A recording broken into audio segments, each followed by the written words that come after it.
তো এইখানে হচ্ছে শুটকি ভুনা করা হবে। এখানে নেওয়া হয়েছে ছোট যে রসুন, দেশি রসুন, তারপরে হচ্ছে এখানে মরিচ বাটা, এখানে হচ্ছে পেঁয়াজ কেটে নেওয়া হয়েছে। আর এই যে এখানে হচ্ছে শুটকিটা সুন্দর করে ব্লেন্ড করে নেওয়া হয়েছে। এই যে এখানে পেঁয়াজ, তারপর মরিচ বাটা, রসুন আর হচ্ছে শুটকি ব্লেন্ডার। তো আজকে শুটকি ভুনার রেসিপিটা আপনাদের সাথে শেয়ার করব। অবশ্যই সবাই রেসিপিটা দেখবেন। অনেক মজার একটা রেসিপি শুটকি ভুনা, এটা সবার অনেক পছন্দ। খেতে খুবই খুবই মজা, পেট ভরে খেতে পারবেন। যে যার মুখে রুচি নাই, খেতে পারেন না, এই শুটকি ভুনাটা দিয়ে পেট ভরে 2 প্লেট ভাত খেতে পারবেন। তো এখন হচ্ছে আমি একটা প্যান বসিয়ে দিলাম, দিয়ে দিব হচ্ছে পরিমাণ মতো তেল।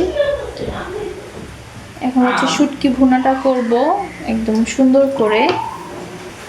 তো এখন হচ্ছে তেলটা গরম হয়ে গেছে, আমি দিয়ে দিলাম পেঁয়াজ পরিমাণ মতো।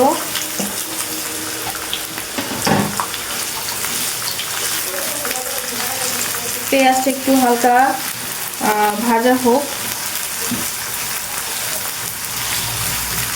তো পেঁয়াজটা একটু হয়ে গেছে, এখন হচ্ছে আমি যে রসুনগুলো দিয়ে দিব।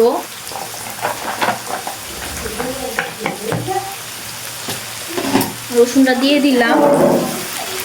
এখন রসুন আর পেঁয়াজ একটু সুন্দর করে ভেজে নেই, তারপরে হচ্ছে বাদ বাকি জিনিস যেগুলো ওগুলো দিয়ে ফেলবো। তো দেখেন পেঁয়াজটা আর রসুনটা কিন্তু ভাজা ভাজা হয়ে গেছে মোটামুটি। এখন হচ্ছে যে আমি দিয়ে দিব হচ্ছে শুকনা মরিচ বাটা, একদম ঝাল ঝাল র, পুরোটা দিয়ে দিলাম, মিক্সড করে নিব। বাবা বাবা কি ঝাল, কাশুট গম দেখো।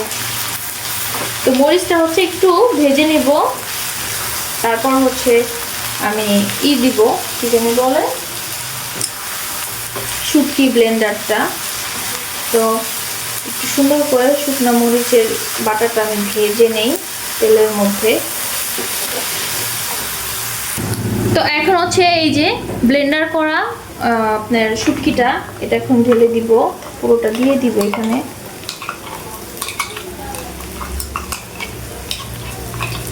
তারপর আবার মিক্সড করে নিব সেম ভাবে।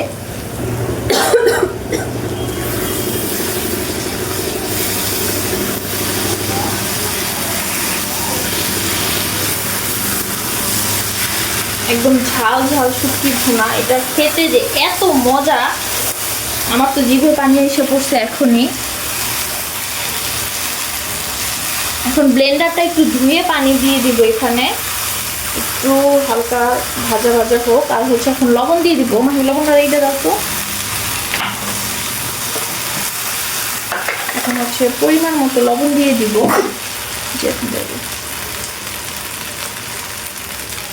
পরে টেস্ট করে আবার দিব যদি লাগে। তো দেখতেই পাচ্ছেন লাল লাল শুটকি ভুনাটা, মানে স্মেল কেমন বেরোইছে, অনেক সুন্দর একটা স্মেল বেরোইছে, দেখছেন?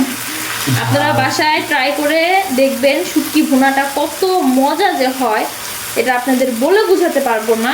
যারা খাবেন শুধু তারাই বুঝবেন যেটা আসলে কতটা টেস্টি, কতটা। তো দেখেন সুন্দর করে কিন্তু ভাজা ভাজা হয়ে গেছে। যে ব্লেন্ডার ধোয়া একটু পানি আমি এটা দিয়ে দিলাম শুটকিগুলো, এটা কি ফালাবো নাকি? তো এমনিও একটু পানি অ্যাড করার উচিত ছিল, আমি তার পানি দিইনি, এখানে পানি দিতে হয় না। তো এই যে ব্লেন্ডার ধুয়ে পানিটা দিয়ে দিলাম শুটকিতে। আর একটু মরিচের যে পানিটা ছিল যেখানে, এটাও দিয়ে দিলাম।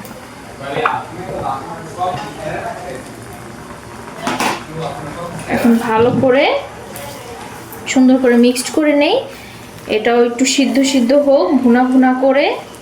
তারপরে একদম খাওয়ার সময় রিভিউ দিবে সবাই। তো দেখেন কি সুন্দর লাল ঝাল ঝাল একদম, আর এত সুন্দর একটা ফ্লেভার আসছে, এটা খেতে এত মজা লাগবে। এটা কিন্তু আরো শুকাবে। এই যে এখানে দেখেন, এটা যেমন একটু লেয়ার লেয়ার আছে না, একটু হালকা ভিজা ভিজা, এটা আর একটু মাখা মাখা করবো, তারপর চুলাটা অফ করে দিব। এটা খেতে অনেক মজা, অনেক মজা। দেখেন সুন্দর করে এই যে শুটকি ভুনাটা একদম হয়ে গেছে। সবাই ভালো থাকবেন, সুস্থ থাকবেন। আল্লাহ হাফেজ, আসসালামু আলাইকুম। আপনাদের জন্য বেশি বেশি দোয়া রইল এবং আমাদের জন্য সবসময় দোয়া করবেন এবং ভালোবাসা রাখবেন। আর শুটকির রেসিপি মানে শুটকির যে ভুনা রেসিপিটা, এটা সবাই ট্রাই করে দেখবেন কেমন হয়েছে, বাসায় বানিয়ে দেখবেন আর কমেন্ট সেকশনে জানাবেন।